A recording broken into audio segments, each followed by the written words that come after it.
Hi అండి, అందరికీ నమస్కారం. ఎలా ఉన్నారు? నేనైతే చాలా బాగున్నానండి. ఈరోజైతే ఒక గుడ్ న్యూస్ మీతో షేర్ చేసుకోవాలనుకుంటున్నాను.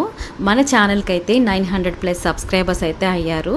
సో 1000కి చాలా దగ్గరలో ఉన్నాము. అంతేకాదు వాచ్ అవర్స్ కూడా పెరిగాయి అన్నమాట, చాలా వరకు పెరిగాయి. మన వీడియోలో మన ఛానల్లో నేను పోస్ట్ చేసిన కొన్ని వీడియోస్ 10,000 క్రాస్ అయ్యాయి కాబట్టి సో వాటి వల్ల నాకు వాచ్ అవర్స్ కూడా చాలా పెరిగాయి. సో ఇవాళ అయితే నేను ఫిష్ మార్కెట్కి వచ్చేసాను. ఫిష్ మార్కెట్కి వచ్చి కొన్ని చేపలు అయితే చూశాను. అందులో ఒక చేప అయితే తీసుకున్నాను, గ్యాస్ కిండ్ అనమాట. టేస్ట్ కూడా బాగుంటుంది. సో ఇవి కిలో 180 అయితే నాకు కిలో కంటే ఎక్కువ పడింది కాబట్టి 220 ఇచ్చాను. సో ఇందులో పావు కేజీ వరకు జన ఉన్నిందనమాట.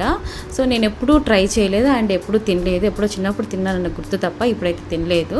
సో ఇది నీచు వాసన ఎక్కువ వస్తుందని ఎప్పుడు కూడా ట్రై చేయలేదు. బట్ పావు కేజీ వచ్చేసరికి ఒకసారి ట్రై చేద్దామని ఇంటికైతే తీసుకొచ్చాను. ఈ మధ్య నేను వీడియోస్ చేస్తున్నాను కదండి, కుకింగ్ వీడియోస్. సో ఒకసారి ట్రై చేస్తే బాగుంటుందని యూట్యూబ్లో సెర్చ్ చేయంగా ఒక బామ్ అయితే చేసిన వంట మాత్రం నాకు బాగా నచ్చింది. ఆమె అయితే నీట్గా క్లీన్గా నీచు వాసన రాకుండా ఎలా చేసుకోవాలైతే చెప్పిందనమాట. సో ఆమె చెప్పిన ప్రకారంగానే నేనైతే చేశాను. సో అయితే టేస్ట్ వైజ్గా మాత్రం అల్టిమేట్ అండి. ఉత్తదే తినేసాము. ఫస్ట్ అయితే బౌల్లో వాటర్ తీసుకుని అందులో కొద్దిగా పసుపు సాల్ట్ వేసుకుని మరగనిచ్చుకోవాలి. మనం క్లీన్ చేసి పెట్టుకున్నాం కదండి ఫిష్ ఎగ్, ఆ జన అంతా ఇందులో వేసేసుకొని బాగా కలుపుకొని ఒక 2 minutes తర్వాత వాటర్ అంతా వంపేసుకోవాలన్నమాట.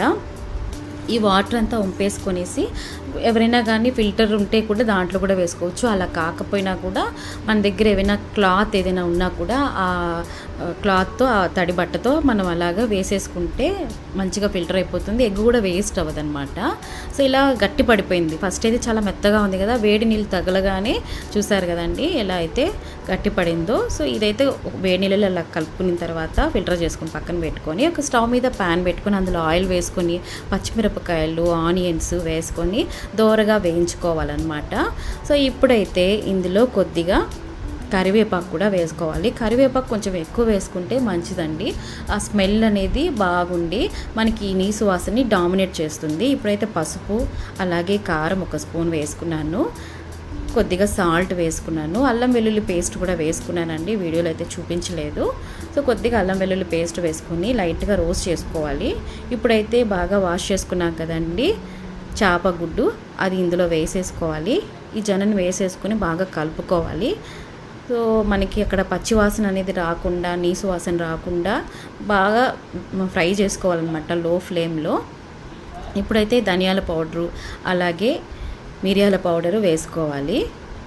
సో మనకి ఈ మిరియాల పౌడర్ ధనియాల పౌడర్ వేసుకుంటే కూడా నీసు వాసన మనకు అనిపించదు. సో ఇలా వేసుకొని లాస్ట్లో కొద్దిగా కొత్తిమీర వేసుకొని సర్వ్ చేసుకుంటే చాలా అంటే చాలా టేస్ట్గా ఉంటుందండి. అసలు నేను తినడం ఫస్ట్ టైము, చేయడం కూడా ఫస్ట్ టైం అనమాట. చాలా డెలిషియస్గా ఉంది టేస్ట్. మీరు కూడా